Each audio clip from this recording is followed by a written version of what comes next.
Hey guys! இன்னைக்கு Thaipusam. So காலையில சீக்கிரமாவே எழுந்து குளிச்சு ரெடியாகி வெளியில வாசல் பெருக்கி, கோலம் போட்டு, விளக்கேத்தி சாமி கும்பிட ஆரம்பிச்சாச்சு. இன்னைக்கு சஷ்வி குட்டியும் சீக்கிரமாவே எழுந்துட்டாங்க. என்னன்னு தெரியல.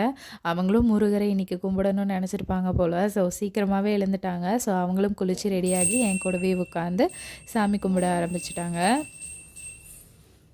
தமிழுக்கு ஆஃபீஸ்க்கு லேட் ஆயிடுச்சு. ஸோ அவங்க கிளம்பியாச்சு. நானும் பாப்பாவும் மட்டும் தான் சாமி கும்பிட்டுட்டு இருந்தோம்.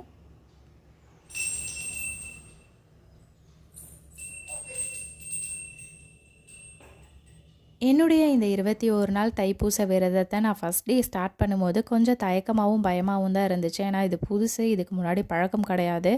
இருந்தாலும் முருகர் மேலே ஒரு நம்பிக்கையை வச்சு ஸ்டார்ட் பண்ணிட்டேன். அதே மாதிரி அவருடைய அருளாலே என்னுடைய இந்த 21 நாள் தைப்பூச விரதத்தையும் நான் நல்லபடியாக முடிச்சிட்டேன். ரொம்ப ஹாப்பியாக இருந்துச்சு. ஸோ காலையில் பூஜையை நானும் சஷ்வியும் சேர்ந்து வீட்டில் முடித்ததுக்கப்புறமா அப்படியே பக்கத்தில் இருக்கக்கூடிய விநாயகர் கோவிலுக்கு வந்திருந்தோம். ஸோ இங்கேயும் முருகரை கும்பிட்டு முடிச்சுட்டு அப்படியே வீட்டுக்கு கிளம்பியாச்சு.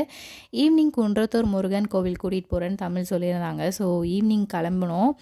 டிராஃபிக் செம்ம டிராஃபிக்ங்க. ரோடெல்லாம் டிராஃபிக். ஒரு வழியாக கோவில் வந்து சேர்ந்தா கோவிலை பார்த்து பயந்துட்டோம். அவ்வளோ கூட்டம். இதுக்கு முன்னாடி நான் இவ்வளோ கூட்டத்தை பார்த்ததே கிடையாது. அவ்வளோ கூட்டம். வா நம்ம வீட்டுக்கு போயிடலாம் அப்படின்னு சொல்லி தமிழ் கூப்பிட்ருந்தாங்க.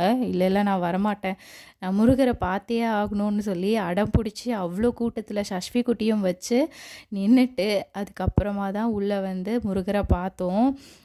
ஸ்டெப்ஸ் மட்டுமே ஒரு 3/4 மணி நேரத்துக்கு மேலே நின்றுருப்போங்க. அவ்வளோ கூட்டம். அதுக்கப்புறம் உள்ளே வரும்போது 100 ருபீஸ் டிக்கெட் எடுத்துட்டோம். உள்ளே வந்ததுக்கப்புறமா ஒரு 5 மினிட்ஸ் தான் வெயிட் பண்ணோம். அதுக்கப்புறம் முருகரை பார்த்ததுல எனக்கு அவ்வளோ ஹாப்பி. எனக்கு இன்றைக்கி உன்னை பார்த்தே ஆகணும் முருகா அப்படின்ற ஒரு நிலைமைக்கே நான் வந்துட்டேன். நான் அவ்வளோ கூட்டத்தை நான் பார்த்ததே கிடையாது. ஸோ ஃபைனலாக அவரை பார்த்ததுல எனக்கு பயங்கர ஹாப்பிங்க.